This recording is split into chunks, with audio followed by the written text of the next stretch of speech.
Bonjour et bienvenue dans ce nouvel épisode, le deuxième épisode de cette année 2025. Je suis vraiment ravie de vous accueillir dans ce nouvel épisode et de pouvoir vous proposer un nouvel épisode cette année. Alors, ça n'était pas forcément prévu de cette manière. Je, je souhaitais vous faire beaucoup plus d'épisodes que ça et de manière beaucoup plus régulière cette année 2025, mais ça ne s'est pas présenté pour moi de cette manière-là et ça, je l'ai accepté. Donc, je vais revenir sur tout ça dans cet épisode. C'est un épisode rétrospectif 2025 et update, c'est-à-dire que je vais vous partager un petit peu où j'en suis à aujourd'hui en cette fin d'année 2025. Donc, à l'heure où je tourne cet épisode, nous sommes le 24 décembre.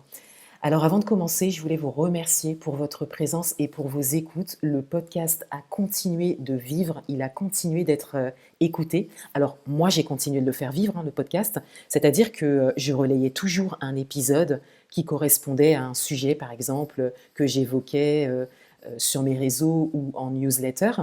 Mais vous aussi, vous avez été là.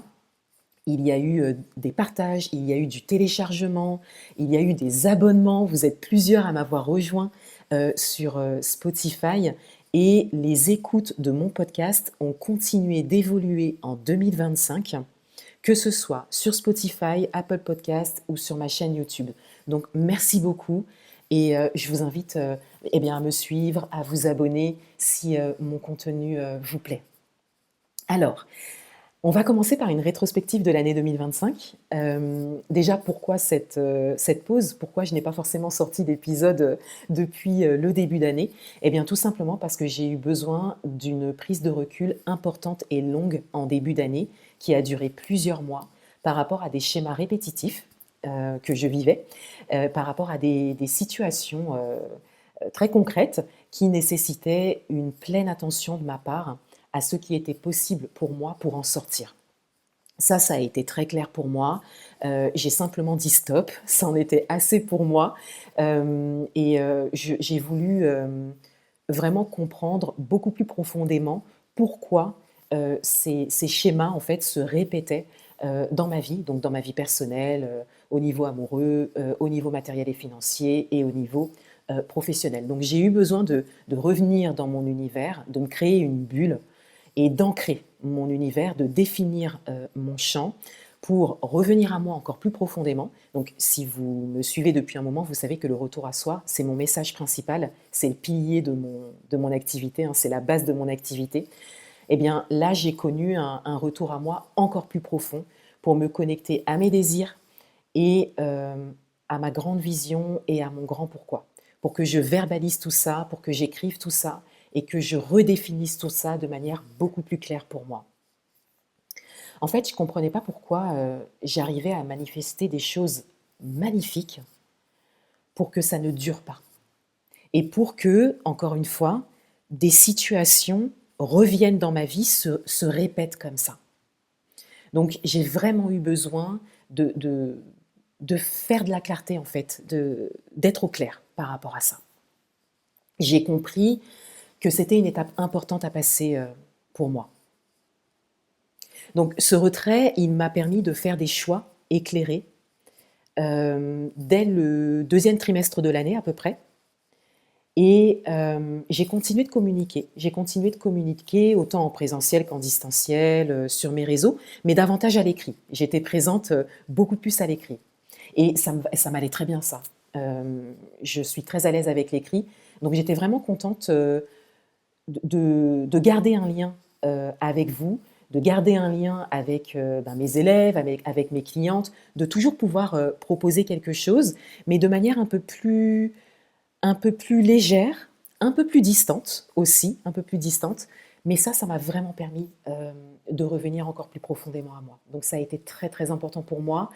Et ça a été quelque chose de beau pour moi parce que, comme je vous le disais juste avant, j'ai compris que je passais une étape importante, voilà, de manière générale. J'ai aussi eu beaucoup de travail. J'ai eu beaucoup de travail et j'ai des activités à côté de ma vie professionnelle. Je fais de la danse, donc il a fallu aussi que je priorise. Voilà. Alors aujourd'hui, à aujourd'hui, j'ai beaucoup plus de clarté sur les raisons profondes des challenges qui se présentent dans ma vie, de manière générale. Et ça fait du bien parce que c'est une base de travail sur soi. Et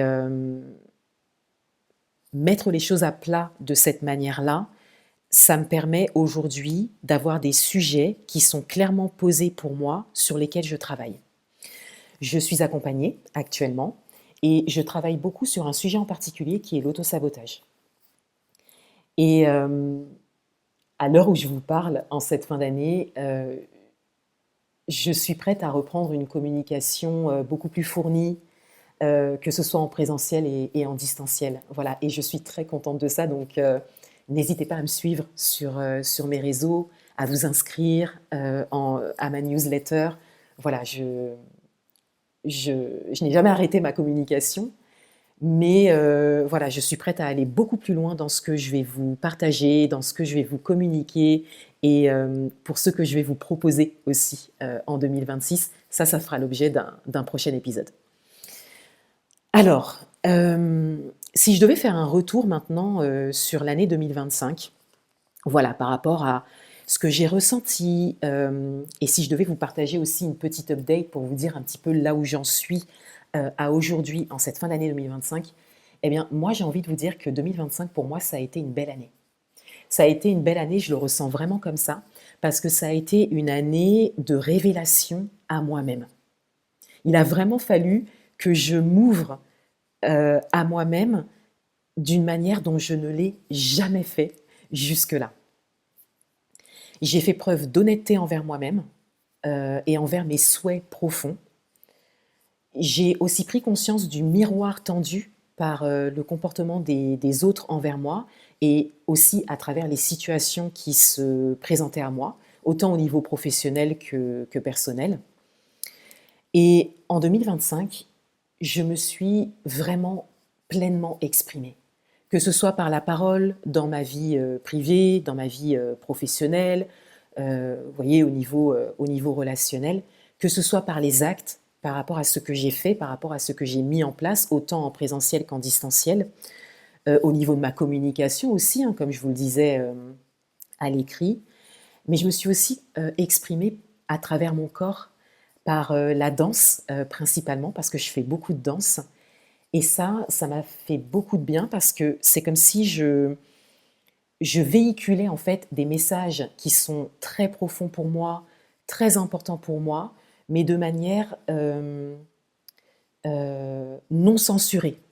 Voilà, j'assume pleinement en fait qui je suis, ce à quoi j'aspire, ce que je ressens. Je me valide en fait, voilà. Par cette expression, vraiment en 2025, je me suis validée. Je me suis validée auprès de moi-même d'abord, hein, bien évidemment, mais aussi auprès des autres et auprès eh bien, des situations qui se présentaient à moi.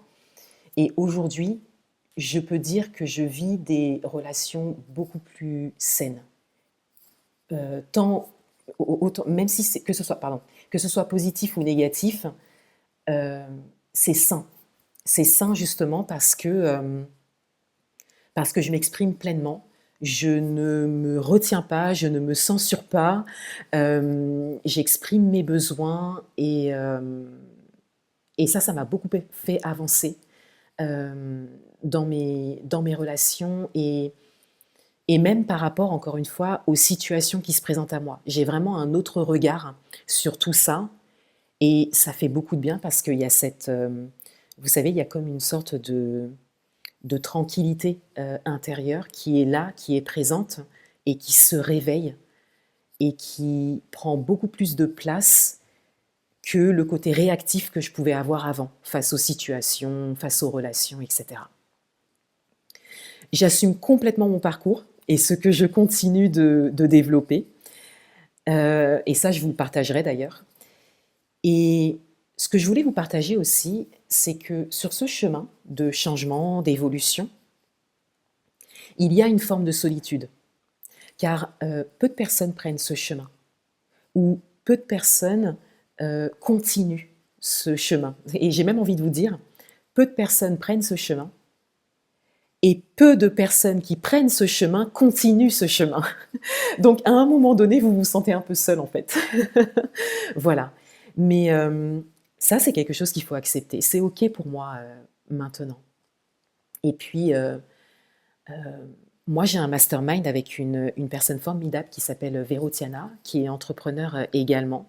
Et toute cette année 2025, on s'est vu régulièrement, on s'est fait des réunions en fait régulièrement pour partager eh bien, nos réussites, nos challenges, nos projets et pour se soutenir dans ce qu'on vivait. Et, euh, et même si c'est une personne, eh bien moi, ça me fait énormément de bien de pouvoir connecter à quelqu'un qui continue le chemin comme moi. Et ça, c'est le principal.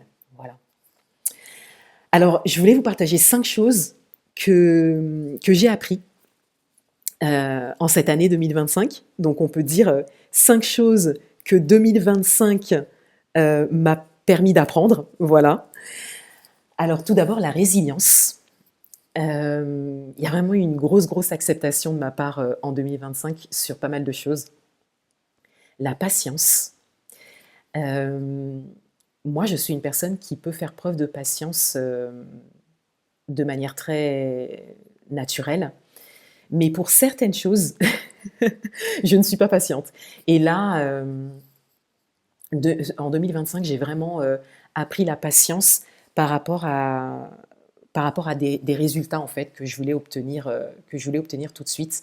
C'est surtout au niveau professionnel. Voilà, c'est surtout au niveau professionnel, oui, que je manque de patience.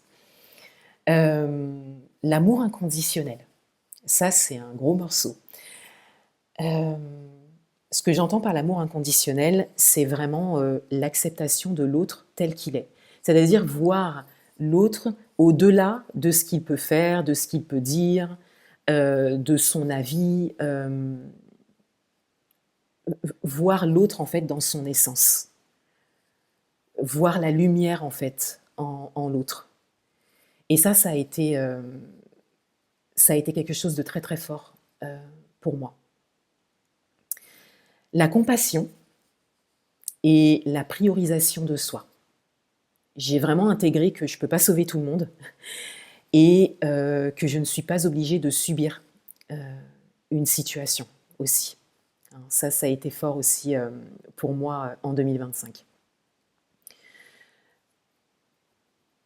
Autant dans mon activité que dans ma vie personnelle, j'ai beaucoup de demandes d'attention, d'aide, de présence. Et en 2025, j'ai vraiment appris à cadrer les choses, à être au clair avec moi-même et donc à être au clair avec les autres.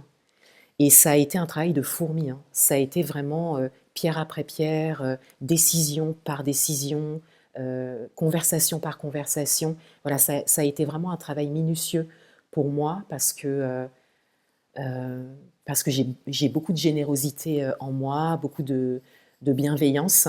Et ça a été un gros morceau aussi pour moi parce que j'ai un grand cœur, voilà, tout simplement. Et donc le fait de cadrer les choses comme euh, ça m'a challengée. Mais c'est vrai qu'à aujourd'hui, en cette fin d'année, eh bien, j'ai beaucoup d'énergie et je peux faire preuve d'une présence vraiment qualitative à l'extérieur de moi quand je l'ai décidé, quand c'est possible pour moi. Voilà. J'assume aussi ce qui me va et ce qui ne me va pas dans notre société.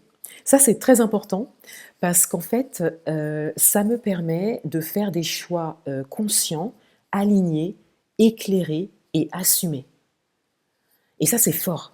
Ça, c'est fort parce que pour moi, notre société, elle est en train de changer. Pour moi, il y a une nouvelle société qui est en train d'émerger. Et moi, je fais partie de ces personnes qui construisent la nouvelle société. Donc, en 2025, j'ai vraiment ancré ça. Et aujourd'hui, je suis au clair par rapport à ça. Je l'assume complètement. Cette année, j'avais perdu confiance en moi. Et en cette fin d'année, cette confiance, elle est revenue. Donc j'ai beaucoup de gratitude d'avoir laissé les expériences me traverser Et je suis très très fière de ne pas avoir résisté. Et je vais terminer cet épisode par un message que je souhaitais vous transmettre. Refuser de passer par ce que la vie nous propose d'inconfortable, c'est se fermer à un meilleur. Parce que c'est cette situation inconfortable précisément qui permet de guérir des blessures et de briser des schémas qui nous appartiennent et qui ne nous appartiennent pas. Donc accepter de passer par cet inconfort, c'est décider de se libérer. C'est décider de libérer notre lignée, donc les personnes qui nous ont précédés, et ceux qui arriveront après nous.